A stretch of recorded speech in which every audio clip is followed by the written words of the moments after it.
계약서를 보고 제가 어느 순간 무릎을 탁 치면서 이 사건 이기겠다 라고 생각을 했습니다. 원고와 피고가 체결한 석재공사도급계약서의 하단에 이렇게 적혀져 있었어요.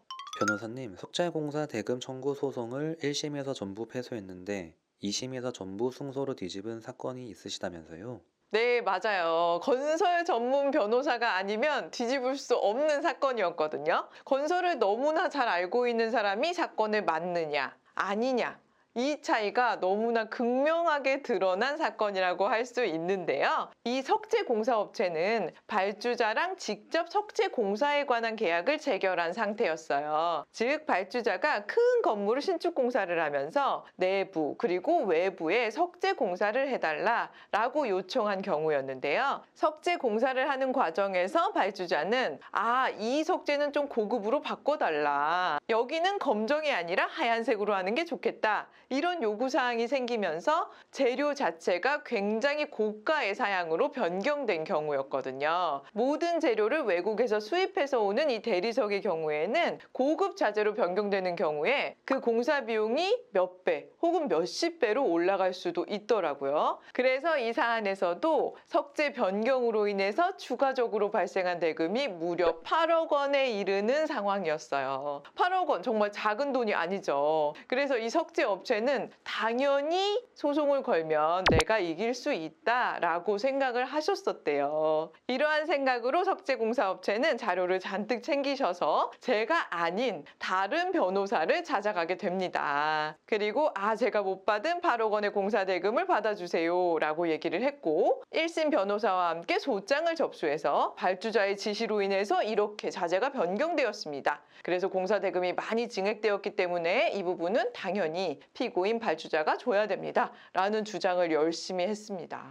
변호사님, 그러면 1심에서 준비한 자료가 많으니까 이겼겠죠? 아니요. 1심 결과는 그렇지 않았습니다. 우리가 상식적으로만 생각해도 발주자가 대리석을 변경해달라고 요구를 했고 그로 인해서 무려 8억 원이라는 커다란 공사 대금이 더 들었다면 원고가 이기는 게 맞다. 라고 생각이 되죠. 그런데 1심의 결과는 원고의 전부 패소. 한 푼도 피고는 원고에게 줄 필요가 없다라고 판결이 났어요. 근데 이 패소는 더더욱 원고에게 억울한 점이 있었는데요. 그게 무엇이었냐면 1심에서 피고인 발주자가 내가 원고에게 대리석을 비싼 걸로 바꿔달라고 한 거는 맞습니다. 이러한 점을 피고가 모두 인정하였음에도 지게 된 이유. 피고가 자재를 변경한 건 맞지만 그에 따른 추가 공사 대금을 주겠다고 약속한 적은 없다라고 주장하였기 때문인데요. 우리나라 법원은 추가 공사 대금의 지급 청구에 관해서 추가 공사를 상대방이 지시했다는 사실뿐만이 아니라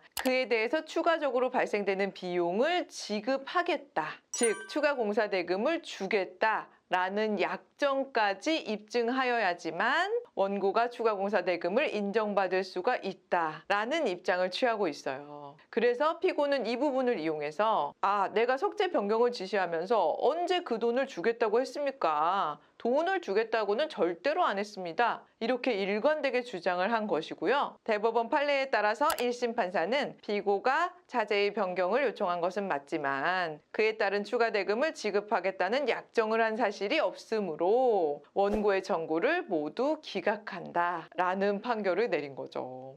이렇게 전부 패소하게 된 사건을 2심에서 어떻게 승소하게 되신 건가요? 네, 여기에서 건설 전문 변호사의 노하우가 바로 방출됩니다. 제가 이 사건의 의뢰인분들을 만나 뵙고 1심 기록과 관련 자료를 모두 받았을 때 저도 이 사건을 2심에서 어떻게 뒤집어야 되나라는 게 많이 고민이었죠. 그래서 기록과 자료를 쭉 검토를 하는데요. 계약서를 보고 제가 어느 순간 무릎을 탁 치면서 이 사건 이기겠다. 라고 생각을 했습니다. 그건 무엇 때문이었냐면요. 원고와 피고가 체결한 석재공사도급계약서의 하단에 이렇게 적혀져 있었어요. 첨부 서류하고 민간공사 표준도급계약서 일반 조건 이렇게 한 줄이 써져 있었거든요. 일반 조건은 첨부되어 있지는 않았어요. 국토교통부에서 고시하는 민간건설공사 표준도급계약서 일반 조건에는 도급인이 추가공사를 지시한 경우에 이 추가공사에 따라서 발생하는 공사대금을 지급할 의무가 있다 라고 떡하니 기재가 되어 있거든요. 그런데 이 일반 조건이 한 장 한 장 다 계약서 뒤에 첨부된 게 전혀 아니었고 단순히 첨부 서류, 표준 도급 계약서 일반 조건 이렇게 한 줄만 써져 있었기 때문에 계약 조항에 그런 게 있다는 거를 건설 전문 변호사가 아닌 일반적인 사람들은 생각하기가 어려운 거죠. 그래서 저는 1심에서 판사님에게 이렇게 주장을 했습니다. 재판장님, 이 사건 계약서에는 분명히 첨부 서류로서 민간건설공사 표준도급 계약서 일반 조건이 계약서와 일체 문서로 첨부되어야 한다라고 규정되어 있습니다. 따라서 이러한 규정은 당사자 사이에 명백하게 합의가 된 조항에 해당이 되고 법적인 효력이 있기 때문에 일반 조건은 이 계약서와 일체된 문서로 첨부된 것으로 보아야 합니다. 그리고 일반 조건에는 이렇게 규정이 되어 있습니다. 발주자가 자재를 변경하거나 추가 공사를 지시하면 그 대금을 지급하여야 한다. 따라서 이 조항은 계약 조항으로서 원피고 사이에 합의가 있는 법적인 효력이 있는 조항에 해당이 되고 이 조항에 비추어 보았을 때 피고는 자재를 변경했다고 스스로 인정하고 있기 때문에 그에 따라 발생된 공사대금 8억 원을 전액 지급할 의무가 있습니다. 이렇게 주장을 했고요. 이러한 주장은 2심에서 전부 받아들여져서 1심에서 전부 패소했던 금액을 전액 인정받고 그 원금뿐만이 아니라 공사대금을 지연함으로써 발생된 이자까지 완벽하게 지급받는 것으로 판결이 뒤집힌 대승소 사안에 해당이 됩니다. 와. 변호사님, 우리 구독자에게 해주고 싶은 말 있으신가요?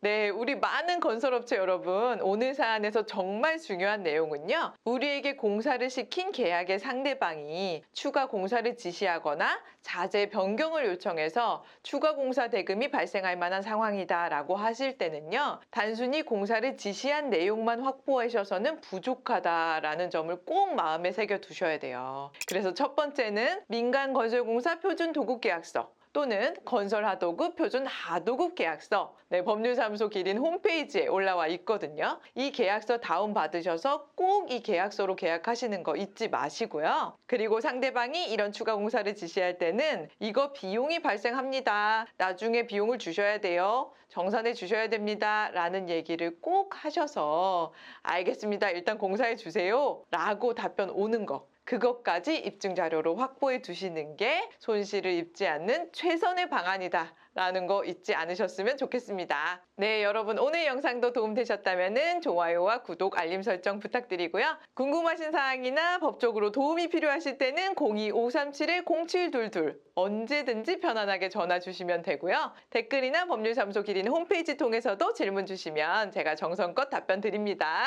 그럼 저는 다음 시간에 더 유익한 영상 만들어서 오도록 하겠습니다. 감사합니다.